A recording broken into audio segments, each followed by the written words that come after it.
sinceramento diagnóstico foi feito no modelo com setup. Através dessa moldagem, com um guia feito de silicone, esse sinceramento foi transferido, então, apoiado aqui no palato. Obviamente eu não posso ter a referência dos dentes. Esse sinceramento foi transferido para o modelo original. Desta forma, então, eu consigo definir quais serão as posições ideais de cada um desses implantes antes da movimentação ortodôntica. Esse modelo foi duplicado, foi produzido um guia tomográfico. Esse guia tomográfico foi utilizado para nós avaliarmos a altura e espessura óssea em cada uma dessas regiões. Posteriormente, esse guia tomográfico foi transformado em guia cirúrgico para que eu pudesse, então, fazer as perfurações e a instalação dos implantes nos posicionamentos corretos, respeitando essas distâncias mínimas entre implante e dente e entre os implantes. Feita a instalação dos implantes, o guia cirúrgico foi novamente utilizado como guia radiográfico.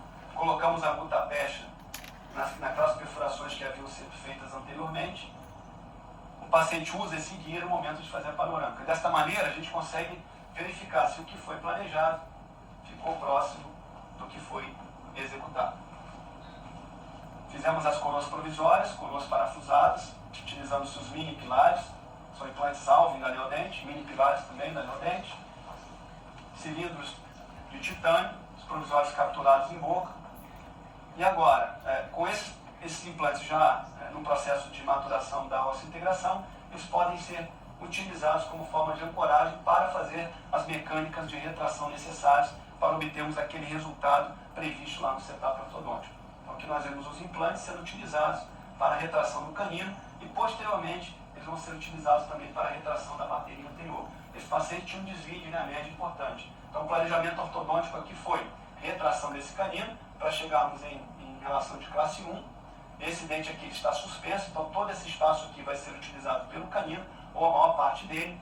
Na medida em que esse canino foi sendo retraído, a gente foi desgastando aqui esse provisório, vocês vão ver isso na sequência. Então, na medida que o canino ia sendo retraído, a gente ia desgastando esse dente que estava suspenso. Olha aqui, ó. O dente vai sendo desgastado, aliviado, até chegarmos nessa condição, relação de classe 1 canino, dentes anteriores, os incisivos já alinhados, e aí nós temos uma condição bem mais favorável do que aquela que o paciente se encontrava antes do início da mecânica ortodôntica. Já com alinhamento anterior, chegando aqui numa relação favorável dos incisivos superiores e inferiores. Então, nesse momento aqui, nós vamos iniciar a confecção das próteses definitivas. Estrutura metálica. Aqui nós resolvemos manter esse premolar aqui com uma coroa unitária cimentada. 3 coroas parafusadas aqui e 3 coroas parafusadas aqui, sobre mini pilares. Prova da estrutura metálica, aplicação da porcelana. E nós observamos então que cada implante está o mais próximo possível do longo eixo de cada coroa. E os dentes anteriores num alinhamento favorável, bem diferente do que o paciente apresentava no início do tratamento. Então é possível sim fazermos um planejamento de forma segura, através do setup ortodôntico, definir o posicionamento final desses implantes, já instalar esses implantes mesmo antes do paciente ter iniciado a mecânica ortodôntica. E o que é melhor em termos de planejamento integrado implantodontia e ortodontia, é que o ortodontista, quando recebe um paciente como esse, já com esses implantes no posicionamento correto, com coroas provisórias, ele vai brincar de movimentar esses dentes, porque é uma mecânica extremamente simples, rápida e previsível. Inclusive, hoje, isso tudo pode ser feito através de recursos como os alinhadores, né? Vários sistemas estão no mercado, permitindo, então, que essa integração seja feita de uma forma até mais estimulante para o paciente, sem que ele precise utilizar uma mecânica ortodôntica de aparatologia fixa. Optamos aqui por fazer facetas nos dentes anteriores. Esse paciente é um grande amigo meu, ele tem uma limitação financeira muito grande, e o planejamento aqui futuro vai ser a extração desses dentes anteriores, que apresentam uma grande perda de inserção, mas por hora foi isso que a gente conseguiu fazer para devolver um pouco mais de estética, de prazer de viver a ele, enfim. Os caninos aqui na época a gente deveria ter feito também facetas, mas por questões financeiras ele resolveu não mexer, mas esse foi o resultado final. Pelo menos o paciente hoje está tendo um convívio social mais agradável, uma estética razoável, ele tem uma linha de sorriso baixa, mas é um caso que eu gosto muito de utilizar para exemplificar a utilização dos implantes ósseo-integrados antes da mecânica ortodôntica e posteriormente a sua utilização como forma de ancoragem. Como o paciente estava e como nós finalizamos.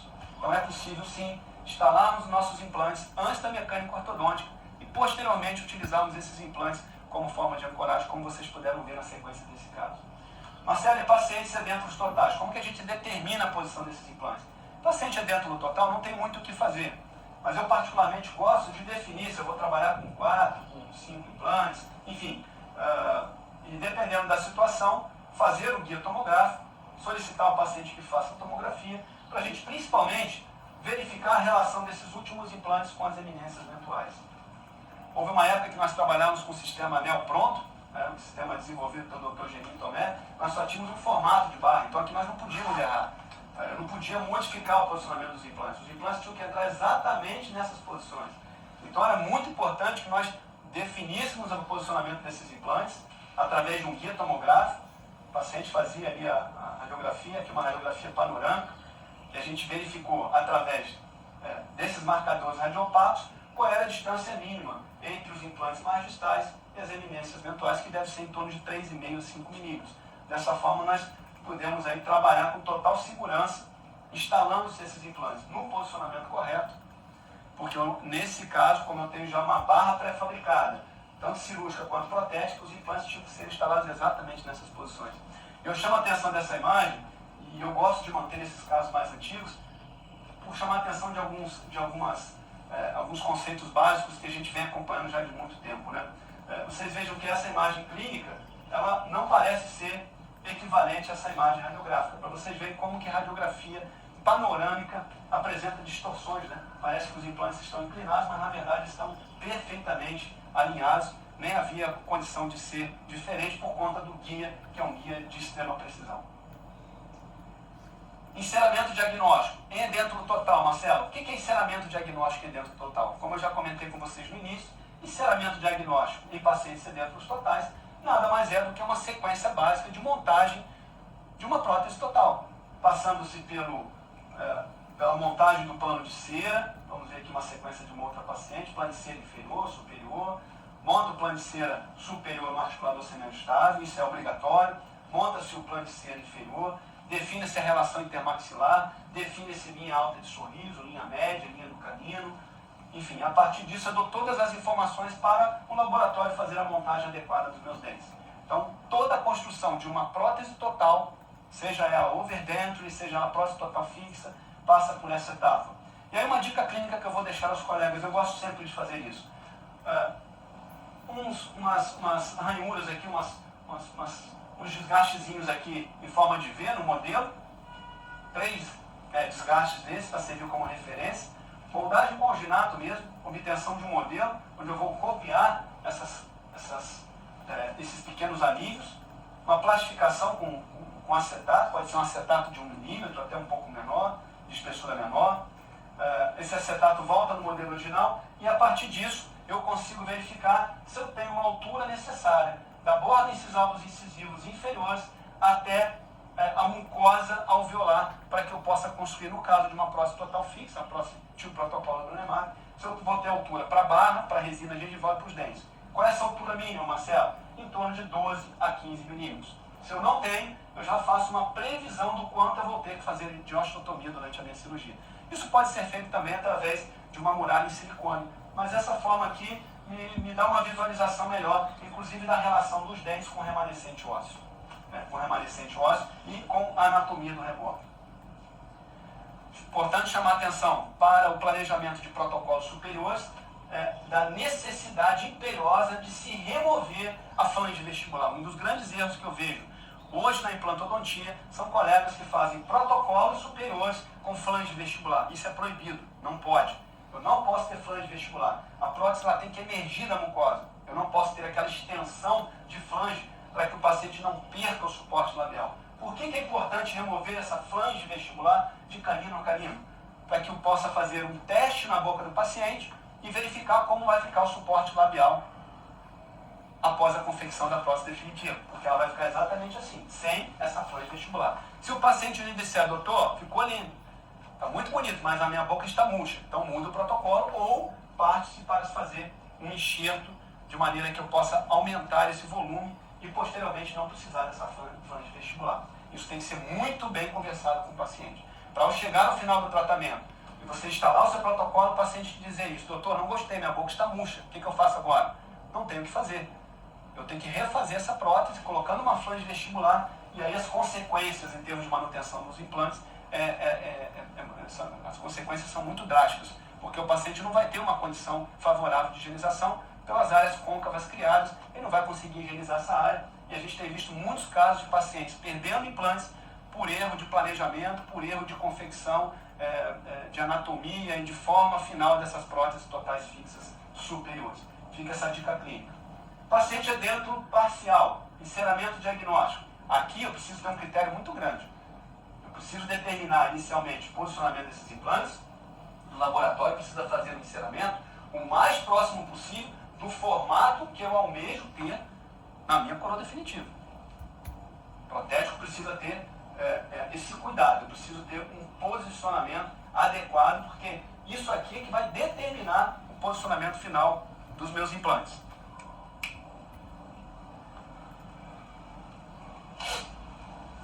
Em casos extensos como esse aqui, que a gente tem uma reabilitação sobre implantes, uma reabilitação sobre dentes, imagina a importância de se fazer esse enceramento.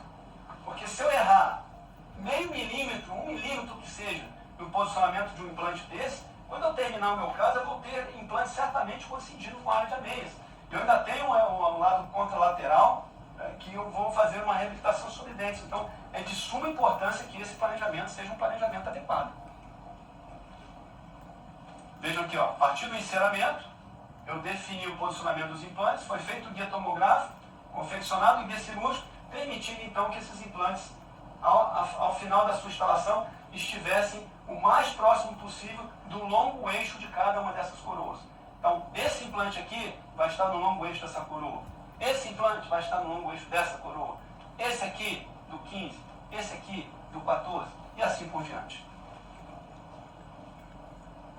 O laboratório tem que ter um cuidado nesse enceramento, e é importante também vocês mostrarem isso ao seu paciente, para que o paciente possa vislumbrar o resultado final do tratamento. Tem situações que o dente vai ficar um pouco mais alongado, enfim, vou ter que fazer um dente um pouco mais largo, o paciente precisa ver isso aqui. Pode ser visto isso de forma analógica, como pode ser visto também isso de forma virtual, como a gente vai poder acompanhar na nossa próxima live na semana que vem. Veja o Anivaldo, que é um paciente do meu mestrado lá, se tornou um grande amigo, em 2008, mestrado na São Leopoldo Mandique. Ele tinha uma maxila que parecia até maxila de criança, né? De tão atrésica que ela era. E ao se fazer a avaliação inicial do Anivaldo, preste atenção nesse filme. Ele é muito educativo, diz respeito às relações intermaxilares. Então, um paciente como esse, ele não tem relação intermaxilar alguma. Eu tenho que trabalhar na relação de oclusão cêntrica, que é quando eu coincido a relação cêntrica com a máxima intercuspidação habitual. Então, quando o Anivaldo fazia projeção dessa mandíbula, ele tocava o 14 com o 44. E era nessa posição aqui que ele mastigava. Ele usava o contato do 14 com o 44 para mastigar. Ele projetava essa mandíbula.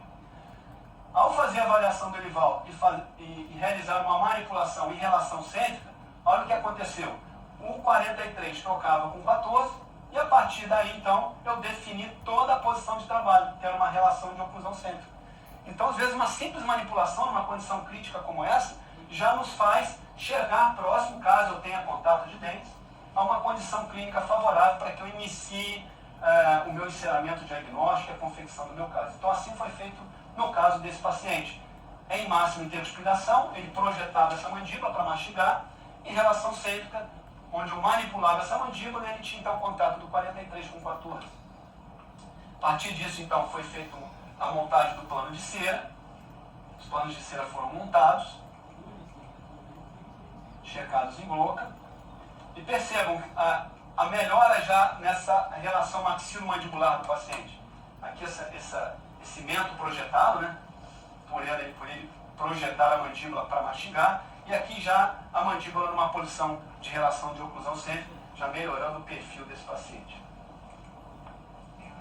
Feito toda a sequência de moldagem fisiológica, moldagem com material de moldagem, silicone por adição, montagem articuladora, enfim, toda a sequência que nós devemos utilizar para a montagem de uma prótese parcial removível, uma prótese provisória, que vai ser utilizada para que o paciente já vá se acostumando com essa nova relação intermaxilar. Casos como esse, eu devo, num primeiro momento, sempre que possível, manter uma prótese provisória, que seja por um mês e pouco, 2 meses, para que o paciente possa se acostumar a essa posição.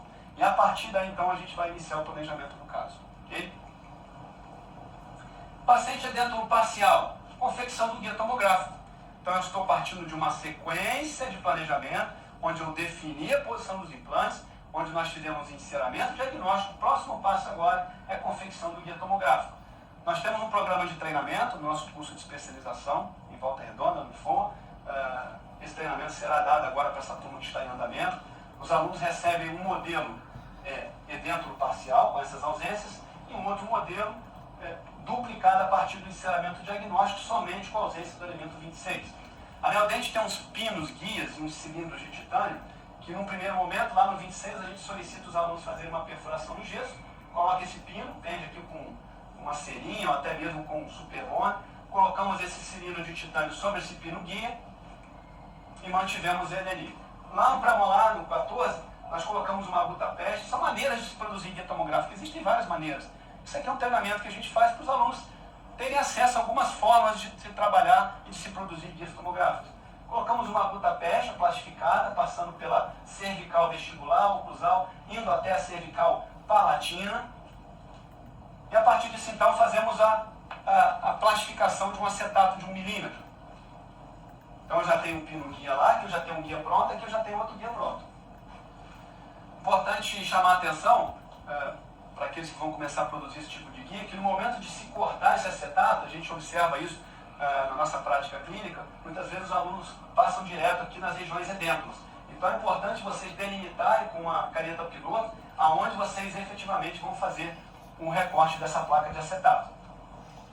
Então, com disco de carborundo, nós vamos recortando, mantendo-se então esse acetato apicalmente às áreas edêntulas, para que a gente possa posteriormente fazer um reembasamento dessa placa de acetato no modelo edêntulo. Então a placa fica assim.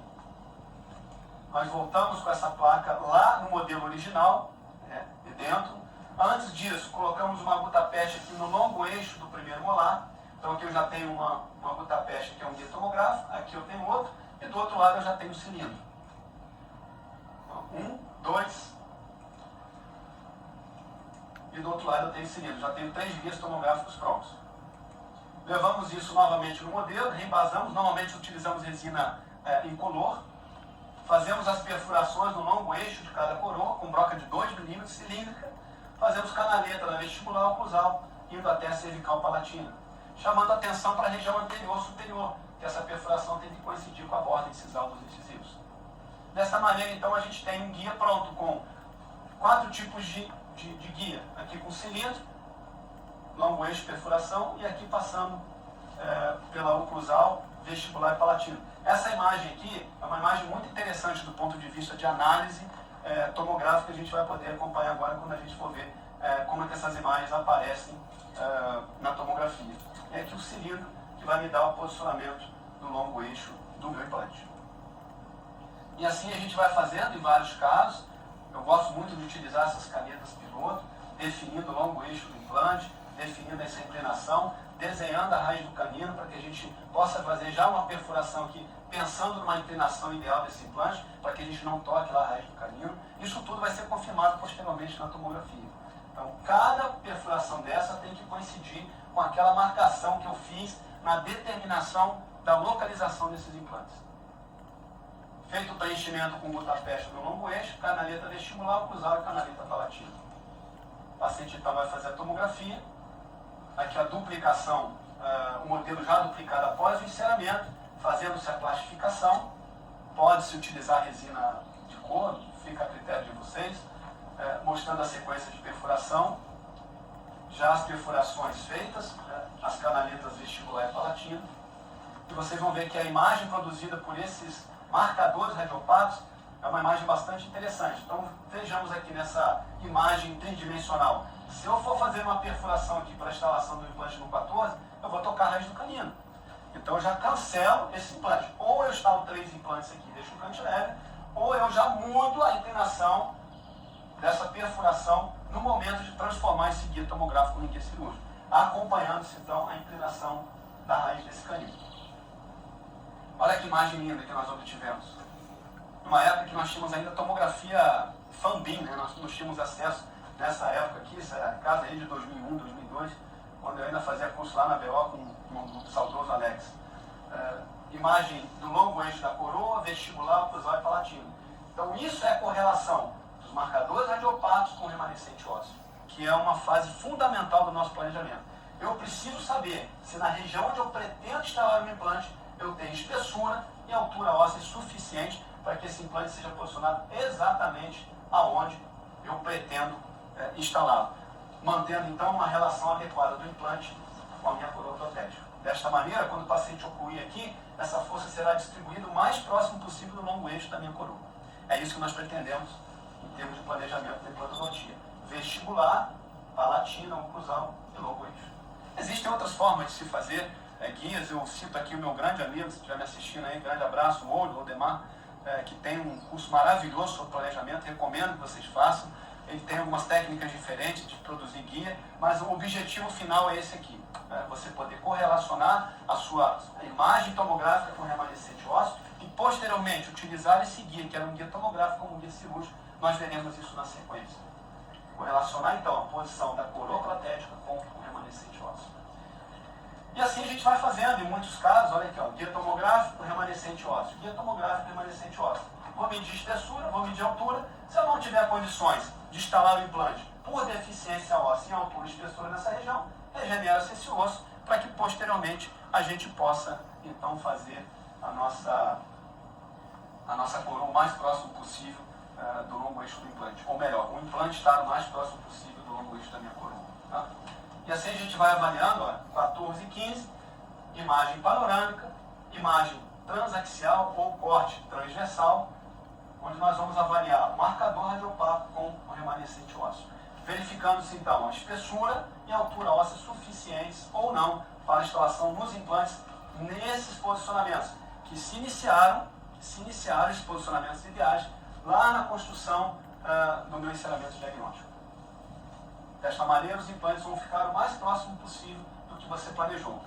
Um pouquinho para cá, um pouquinho para lá, errei um pouquinho a mão aqui, um pouquinho ali, mas dificilmente vocês sairão completamente fora de um posicionamento tridimensional ideal desse implante, no sentido mesodistal, no sentido vestíbulo palatino e no sentido ápice coronal, usando-se essa sequência, essa receita de bolo que eu estou passando aqui para vocês. Mais uma vez aí mostrando o que vocês deveriam fazer desde o primeiro momento, que é definir qual é a plataforma dos implantes, qual é as distâncias mínimas entre implante e dente e entre as plataformas dos implantes. E a partir disso, então, o laboratório vai fazer o encerramento diagnóstico. A partir desse encerramento diagnóstico, os guias tomográficos são produzidos por meio dessa técnica que eu demonstrei para vocês. O paciente recebe esse guia tomográfico, muitas vezes ele está usando uma prótese removível, chega no centro de imagem, remove a prótese e coloca o guia tomográfico para fazer a tomografia. E a partir daí, então, a gente vai correlacionar essas imagens desses marcadores radiopatos que estão no longo eixo de cada coroa com os remanescentes ósseos. Em algumas situações, eu terei que modificar a inclinação dessa perfuração para a instalação do implante, por conta dessa modificação no sentido vestíbulo palatino. Muitas vezes isso acontece. Essa aqui já está mais próxima do ideal, mas já nos dá uma boa referência para nós podermos entrar numa cirurgia com total segurança. Aqui eu vou ter que mudar um pouquinho a inclinação desse implante. Então, quando nós retirarmos o guia tomográfico, normalmente recolocamos a resina e reperfurando, já utilizando essa imagem aqui como referência de posicionamento ideal, no sentido, na inclinação mesodistal, no sentido mesodistal eu não modifico, mas eu posso modificar a inclinação no sentido mesodistal e posso modificar a inclinação no sentido vestíbulo palatino, acompanhando-se então a inclinação do canino para que a gente não corra risco de perfurar essa raiz no momento da instalação dos implantes. Então, no sentido mesodistal, eu não modifico, mas eu posso modificar, após a análise tomográfica, as inclinações vestíbulo-palatino e as inclinações mesodistais, como vocês estão vendo aqui nessa condição clínica. Então, encerramento diagnóstico é isso. Encerramento diagnóstico e construção de guia. Faço o enceramento, a partir do enceramento, por meio das técnicas que eu demonstrei aqui para vocês, e usem a técnica que vocês acharem melhor, eu vou confeccionar guias que podem, inclusive, serem confeccionados com resina prensada. Você pode solicitar ao seu laboratório, já te mandar o enceramento e o guia pronto. Eu só não recomendo aos nossos alunos e para os meus casos particulares, quando eu solicito o laboratório fazer o guia, quando eu não faço no consultório, eu não recomendo que vocês solicitem que o laboratório já mande essas perfurações prontas para vocês. Não façam isso. O correto é você receber o guia e você prepará-lo para guia tomográfico e posteriormente para guia cirúrgico. Primeiro, você já vai estar treinando a cirurgia e segundo, você que vai determinar o posicionamento correto dessas perfurações.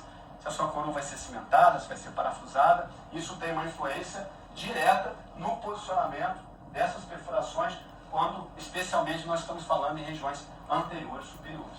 Okay? Então eu faço essas perfurações e eu coloco a gutapete. A partir desse enceramento, então, nós fazemos a duplicação do modelo, confeccionamos o guia, esse guia que foi feito em laboratório, fizemos as perfurações e colocamos a gutapete.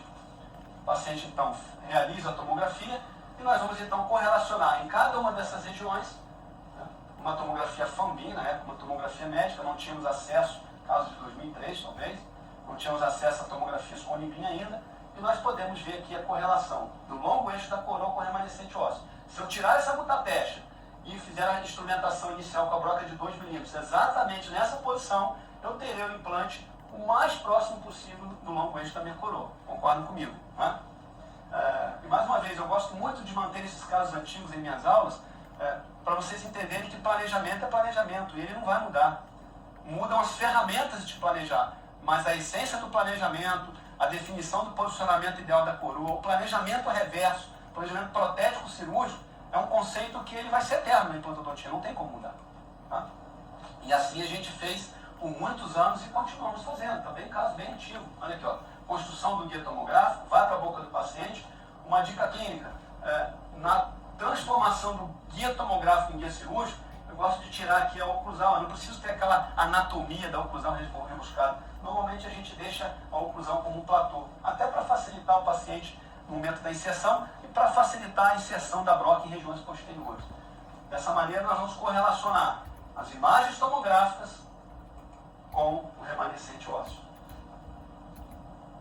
Tiro a gutapeste do guia tomográfico e o transformo em guia cirúrgico.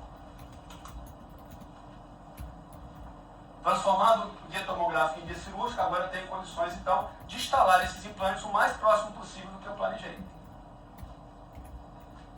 E neste momento da análise tomográfica, isso é que é importante também, nós verificarmos a necessidade ou não de inclinarmos implantes para fugirmos de regiões anatômicas, como por exemplo uma inclinação de raiz de um molar, como vocês estão vendo aqui. Então a construção do guia tomográfico parte inicialmente do enceramento diagnóstico, que vai me permitir, após a duplicação do modelo, construir o guia tomográfico. Esse guia tomográfico vai ser utilizado para que o paciente realize a sua tomografia, usando esse guia tomográfico, tirou a prótese facial removível, colocou o guia tomográfico, e a partir disso, então, nós vamos fazer essa avaliação da correlação dos marcadores radiopacos com o remanescente ósseo. Aqui eu vou precisar palatinizar um pouquinho essa perfuração, não saindo do posicionamento mesodiscal. Ok? Enceramento diagnóstico, paciente edêntulo parcial, uma prótese facial removível. Essa prótese facial removível pode ser duplicada para que eu possa então construir o guia tomográfico, neste caso aqui, um guia construído por meio de cilindros de titânio. Perfuro no longo eixo de cada coroa, ao invés de colocar no tapete, eu coloco esses cilindros de titânio, que também vão servir como marcadores radiopacos. Corte axial, corte panorâmico e cortes transaxiais, para que a gente possa correlacionar esses posicionamentos. Isso é o básico que vocês têm que conhecer de uma tomografia. Quais são os cortes?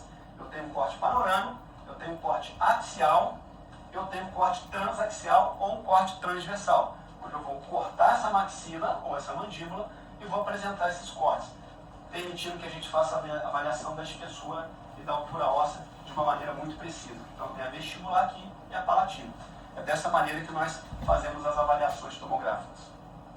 Guia tomográfico pronto, vai para a boca do paciente, e aí nós vamos correlacionar essas imagens com o remanescente ósseo, numa área previamente enxertada. Parafuso de enxerto, guia tomográfico. Vou mudar ligeiramente a inclinação desse guia no momento da minha cirurgia. Uma coisa que eu sempre falo aos alunos também, nas tomografias, que as tomografias vêm com muitos cortes. Eu preciso eleger quais são as áreas de interesse. Então a gente pega uma fita crepe e eu vou marcando, ó, região do 21, região do 22, região do 12, para que a gente possa focar ali no momento da cirurgia. Agora, não pode fazer um guia tomográfico, né, e esquecer de colocar a gutapeste. Aqui até eu vejo a marca aqui da gutapeste. Ela não perfurou o guia tomográfico, mas não colocou a gutapeste. Então tem que colocar a gutapeste para que eu possa visualizar de maneira efetiva essa relação do longo eixo da minha coroa com o remanescente ósseo. Marcelo, posso utilizar uma prótese que o paciente esteja usando, uma prótese parcial removível, feita em resina acrílica, ou até mesmo com esse sistema Deflex? Posso sim. Faço perfurações no longo eixo das coroas, se eu não quiser duplicar essa prótese. Aqui mais uma situação clínica, coloco os marcadores radiopatos. O paciente então vai fazer a sua tomografia com aquela prótese. Como é uma prótese provisória, depois eu tiro a gutapeste e preencho com a resina.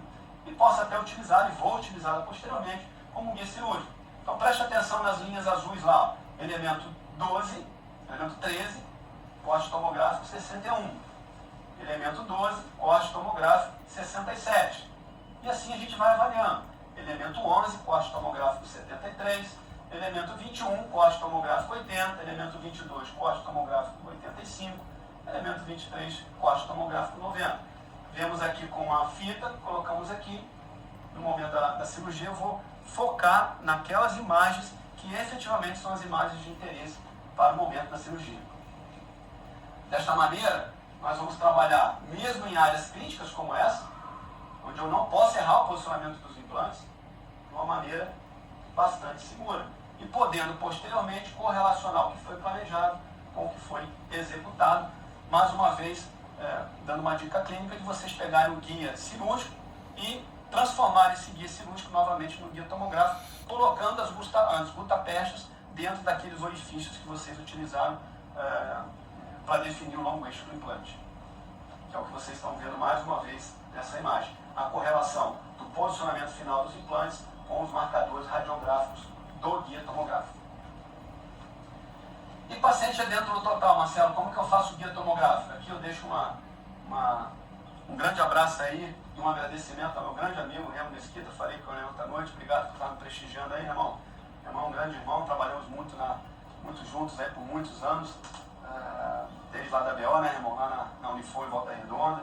É um colega lá de Petrópolis e era muito caprichoso no material que ele fazia. Ele me cedeu esse caso clínico, que ele teve o cuidado de fazer de uma forma bastante didática, perfurando o longo eixo de cada uma dessas coroas. Num primeiro momento a gente procura fazer esses guias fazendo a perfuração no longo eixo de cada coroa, não que necessariamente eu precise ter esses implantes no longo eixo de cada coroa, ou que eu vá instalar aqui 14 implantes.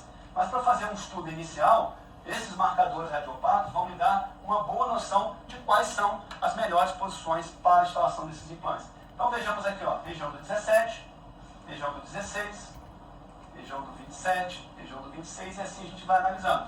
Percebe-se que eu não tenho aqui condições de instalar implantes. É um caso que vai haver necessidade de fazermos uma reconstrução de elevação de seio maxilar e posteriormente a essa cirurgia, esse mesmo guia pode ser utilizado para fazermos uma nova tomografia e planejarmos então a nossa cirurgia. Okay? Nessa época que nós trabalhamos com o sistema neopronto, onde eu não podia errar o posicionamento dos implantes, nós duplicávamos o guia cirúrgico, posicionamos aqui no guia tomográfico, né, reproduzindo essas perfurações, colocávamos a gutapeste e o paciente então ia fazer a tomografia, porque nessa condição eu não podia de forma alguma modificar o posicionamento no transoperatório. Então eu gosto de exemplificar a importância do guia tomográfico em pacientes edêmpicos totais, usando como exemplo aí a época que nós trabalhávamos com esse sistema neopronto. Mas eu posso fazer isso de forma aleatória. Não vou trabalhar, obviamente, hoje a gente não tem mais o sistema neopronto, eu posso durante a cirurgia fazer pequenas modificações mesializando um pouco mais implantes, caso esse marcador radiopar mais distal esteja coincidindo com a eminência eventual. Um detalhe importante, no momento de fazer as perfurações, eu me lembro desse caso que foi de um aluno nosso lá da especialização em Volta Redonda, que ele fez o guia, fez as perfurações, colocou os marcadores, e ao me apresentar, eu falei, não, essas perfurações não estão no posicionamento correto. Porque muitas vezes, e na maioria das vezes isso acontece, os dentes estão um pouco mais vestibularizados do que o rebordo. Então a perfuração, na verdade, ela tem que ser feita no longo eixo do rebordo, que é onde você vai instalar o implante, e não no longo eixo da coroa, a menos que a sua coroa esteja coincidindo com o rebordo, que não é esse caso. Tá? Então, em pacientes sedentos totais, o ideal é que a gente também produza esses guias tomográficos, que solicitemos as tomografias, que analisemos essa espessura para sabermos o quanto a gente vai poder ou necessitar de osteotomia, permitindo que eu tenha aquele espaço mínimo entre a mucosa e a incisal dos incisivos inferiores, para que a gente possa construir os dentes, a resina e também a infraestrutura que vai dar sustentação à prótese total.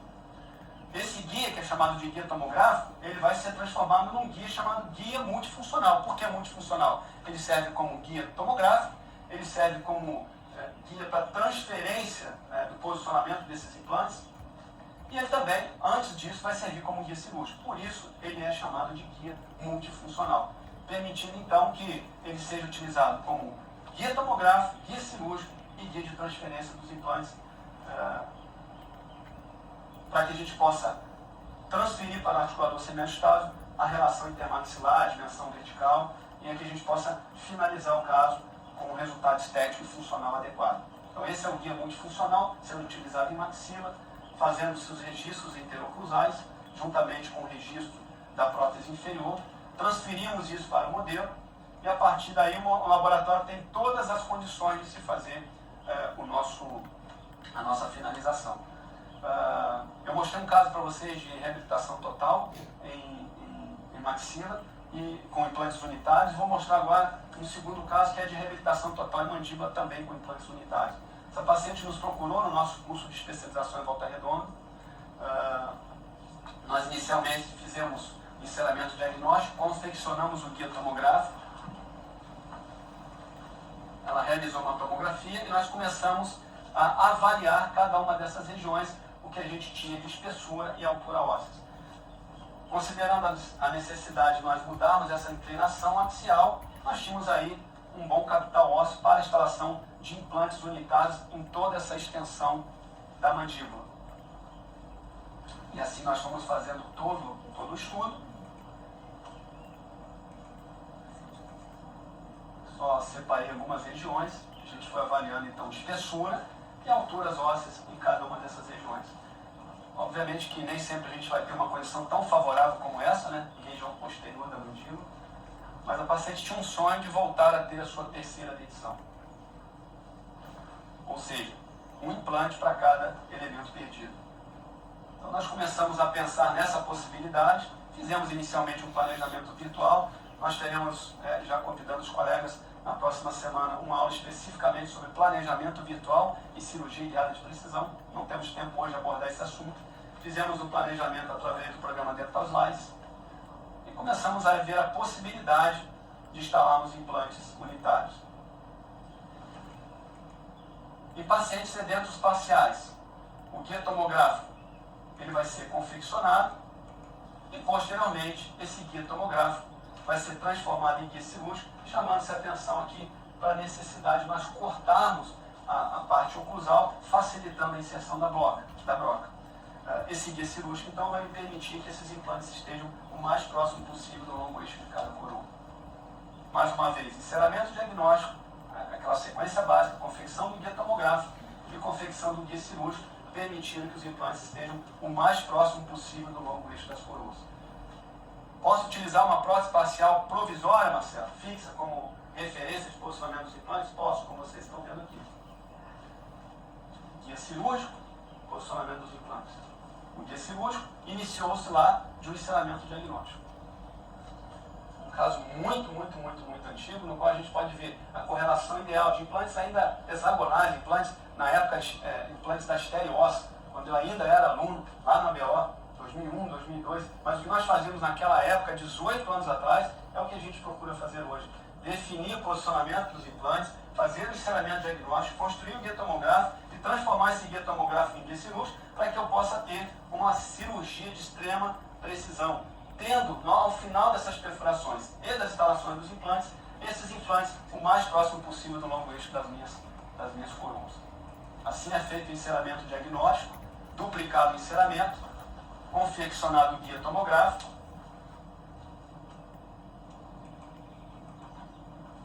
o guia tomográfico transformado em guia cirúrgico, definindo então a posição dos elementos 11, 13, 15, 16 e 17. É uma cirurgia que eu não posso errar o posicionamento do implante. Eu tenho que ter cada um desses implantes o mais próximo possível do longo eixo das minhas coroas. Por se tratar de um caso de reabilitação total, eu tenho uma prótese sobre dente e uma prótese sobre implante. Então, tem um jogo de provisórios sobre implantes e um jogo de provisórios sobre dentes. Uma reabilitação sobre implantes, com implantes posicionados no longo eixo de cada coroa. 17, 16, 15, 13 e 11. Na época utilizamos esse implante alvo em 2 plus da Neodente, não tem mais esse implante no mercado. Fizemos a estrutura metálica, caso de 2003, 2004, por aí. Finalizamos dessa forma com uma prótese parcial fixa cimentada sobre implantes e uma prótese parcial fixa cimentada sobre dentes. E esse cara não podia errar mesmo, né, seu Ju? Seu Ju, que é meu sogro, deve estar me assistindo, né? Um abraço pro senhor, seu Ju. Falei que você vai ficar famoso, né, seu Ju? Um grande abraço, seu Ju, que está lá em Leopoldina, lá na quarentena. Cuida aí, seu Ju, que dona Dilma.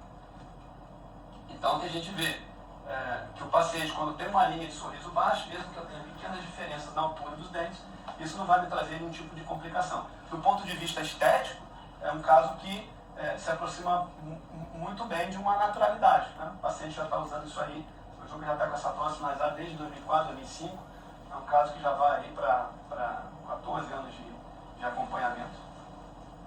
Então, da mesma forma que foi feito aqui na parte superior, na parte inferior, e agora a gente está reabilitando essa parte inferior. Então eu preciso ter esses implantes o mais próximo possível de cada uma dessas coroas protéticas, de acordo com o que foi planejado lá no encerramento diagnóstico. Tá?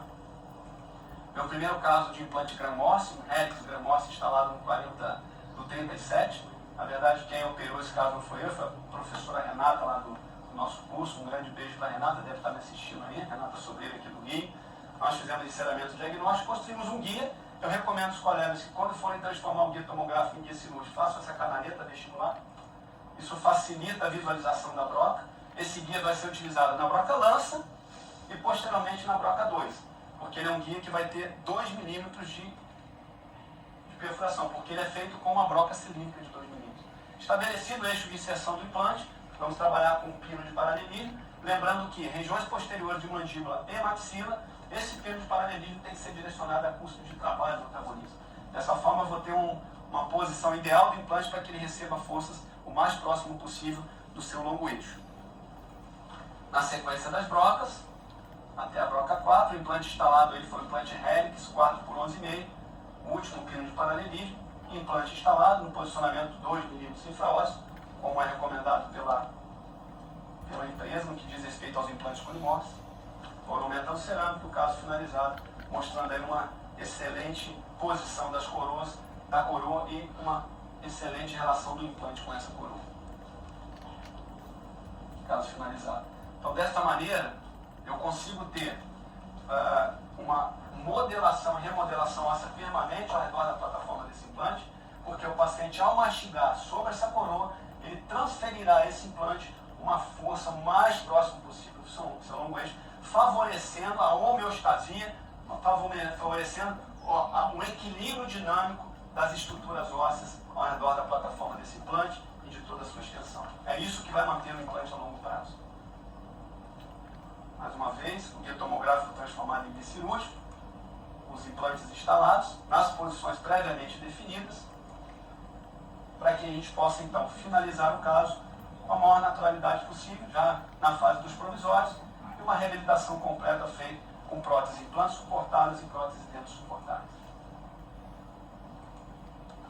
E a gente só consegue uma naturalidade desses casos porque os implantes estão muito bem posicionados.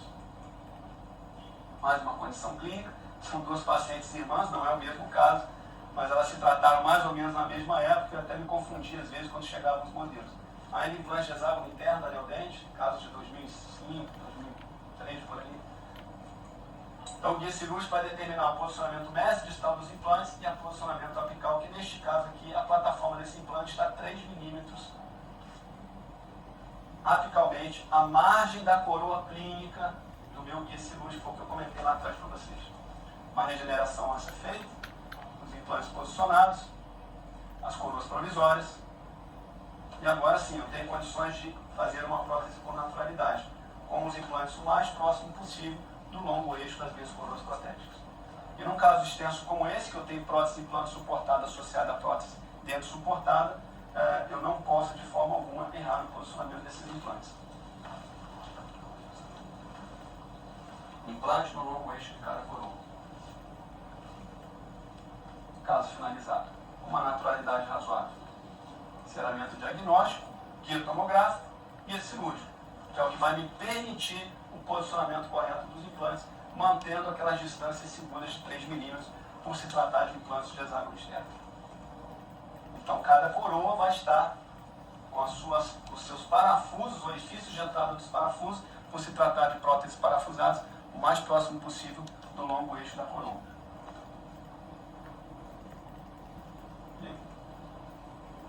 Guia cirúrgico, definindo o posicionamento mesodistal dos implantes, a inclinação vestíbulo-palatina e a relação apical desse guia cirúrgico com a plataforma do implante. 1, 2, 3 milímetros. No caso dos implantes de hexágono externo, hexágono interno, no colimorce a gente pode acrescentar aqui 2 a 3 milímetros nesse posicionamento apical, dando uma naturalidade final ao caso por conta do bom posicionamento do implante. 2 implantes, guia cirúrgico, definindo o posicionamento mesodistal e o posicionamento apical desse implante. O que foi planejado e o que foi executado. Mesmo em casos mais complexos, como esse, que o paciente teve necessidade de implantação, uma infecção bacteriana muito grande desses implantes, definimos aí o posicionamento dos implantes, fizemos esse encerramento diagnóstico, guia tomográfico, que foi transformado em guia cirúrgico, permitindo que os implantes fossem instalados o mais próximo possível do longo eixo de cada uma das coroas.